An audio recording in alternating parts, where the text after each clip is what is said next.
ये देश किसी एक धर्म, एक जाति या एक वर्ग की देन नहीं है। इस देश की आजादी के लिए हिंदू ने भी कुर्बानी दी, मुस्लिम ने भी दी, सिख ने भी दी और ईसाइयों ने भी अपना खून बहाया। ये मुल्क गंगा जमुनी तहजीब, साझा संस्कृति और आपसी भाईचारे की बुनियाद पर खड़ा हुआ है। ये वही देश है जहाँ शहनाई के बादशाह बिस्मिल खान ने मंदिरों में बैठकर संगीत साधना की, भगवान राम और कृष्ण के कसीदे पढ़े और पूरी दुनिया को बताया कि भारत की असली पहचान नफरत नहीं बल्कि प्रेम और सांस्कृतिक एकता है। लेकिन आज सवाल ये है कि आखिर देश की राजनीति को क्या हो गया है। नमस्कार, आप देख रहे हैं द बवाल और मैं हयात कलीम मेहर। एक समय था जब देश में महंगाई, बेरोजगारी, किसानों की समस्याएं, शिक्षा, स्वास्थ्य और विकास पर बहस होती थी। सरकारों से पूछा जाता था कि कितने रोजगार दिए गए, किसानों की आय कितनी बढ़ी और युवाओं के भविष्य के लिए क्या किया गया। लेकिन आज ऐसा लगता है कि देश की राजनीति का केंद्र सिर्फ हिंदू मुस्लिम बनकर रह गया है। महंगाई चरम सीमा पर है, किसान परेशान है, बेरोजगार युवा नौकरी की तलाश में भटक रहे हैं, प्रतियोगी परीक्षाओं पर सवाल उठ रहे हैं। लेकिन इन मुद्दों पर चर्चा करने के बजाय कुछ नेताओं ने अपनी राजनीति मंदिर, मस्जिद, मजार और मदरसों तक सीमित कर दी है। पूर्व केंद्रीय मंत्री कैलाश चौधरी और भाजपा नेता स्वरूप सिंह खारा जैसे लोगों के लिए मस्जिदों और मजारों को गिराना ही देशभक्ति है। तनोट से निकली औरण यात्रा के लिए कितनी वार्ताएं की इन नेताओं ने। आज बॉर्डर के 50 किलोमीटर दायरे में अवैध निर्माण के खिलाफ कार्रवाई की बात हो रही है। यदि कोई निर्माण अवैध है तो कानून के अनुसार कार्रवाई होनी चाहिए, इसमें किसी को कोई आपत्ति नहीं हो सकती।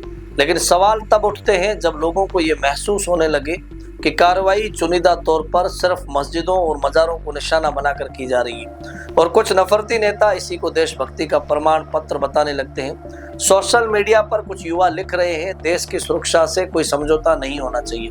बिल्कुल नहीं होना चाहिए, देश की सुरक्षा सर्वोपरि है। लेकिन उन्हीं युवाओं को ये सवाल भी पूछना चाहिए कि आखिर पिछले 70 सालों में ऐसी कौन सी सुरक्षा चूक हो गई कि आज अचानक मस्जिदों और मजारों को ही राष्ट्रीय सुरक्षा के लिए खतरा बताया जाने लगा। अगर राष्ट्रीय सुरक्षा की बात हो रही है तो हर उस फैसले पर भी चर्चा होनी चाहिए जिसका असर सीमा क्षेत्रों पर पड़ता है। यदि बॉर्डर के पास घोटालू क्षेत्र में सरकार द्वारा किसी सोलर परियोजना के लिए जमीन आवंटित की जाती है तो जनता को ये पूछने का अधिकार है, क्या सुरक्षा पहलुओं का पूरा आकलन किया गया? क्या इस पर भी उतनी ही गंभीर चर्चा हो रही है जितनी धार्मिक स्थलों पर हो रही है? राष्ट्रीय सुरक्षा किसी एक धर्म से जुड़ा विषय नहीं है, ये हर नीति, हर परियोजना और हर फैसले से जुड़ा विषय है। आज कुछ नेताओं ने देशभक्ति की नई परिभाषा गढ़ दी है, मस्जिद गिराओ, मजार गिराओ और खुद को राष्ट्रवादी साबित कर दो। लेकिन देशभक्ति इतनी छोटी नहीं है। देशभक्ति का मतलब है किसान की आवाज सुनना, बेरोजगार युवाओं को रोजगार देना, महंगाई पर नियंत्रण करना, शिक्षा व्यवस्था को मजबूत करना, सीमा की सुरक्षा पर गंभीरता से काम करना और सबसे बढ़कर देश के हर नागरिक को बराबरी का अधिकार देना।